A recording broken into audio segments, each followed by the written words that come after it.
सिंचनाची पाणीपट्टी 10 पट वाढ केली आहे, त्याचा शेतकऱ्यांना खूप मोठ्या प्रमाणात त्रास होतोय। नितीन गडकरी काल म्हणाले अनुदान तुम्हाला मिळणार नाही, कारण का सरकारचे सगळे पैसे हे लाडक्या बहिणीच्या योजनेमध्ये गेले।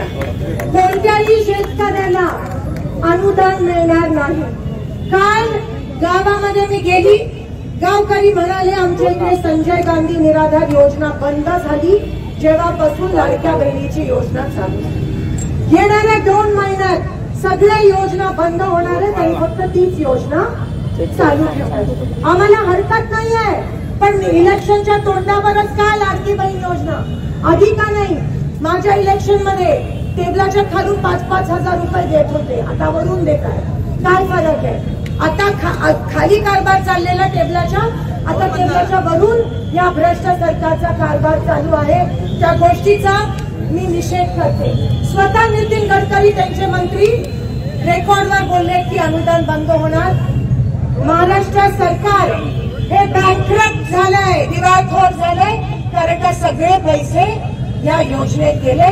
पण माझ्या शेतकरी मायबापला काही अहो, आम्हाला महिला तुम्ही विकत घेणार आहात का?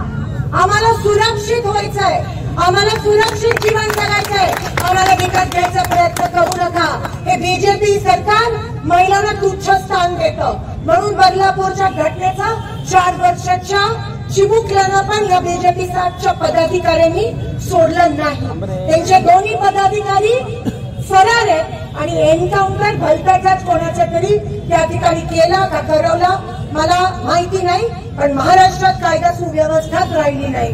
आज जे सरकार शिवाजी महाराजांच्या पुतळ्यावर भ्रष्टाचार करतं त्या सरकारला आपल्या समोर तोंड दाखवण्याची पण त्या सरकारची लायकी राहिली नाहीये। आज शेतकऱ्यांचे अनेक विषय, मग पाण्याचे असतील, माझ्या मंगळवेढ्याचे 24 गावाचे प्रश्न असतील, मोहोळ मधल्या अप्पर तहसीलचा विषय असेल जो दमदाटी करून दुसरीकडे घेऊन गेले, आम्हाला मोहोळ मध्येच पाहिजे।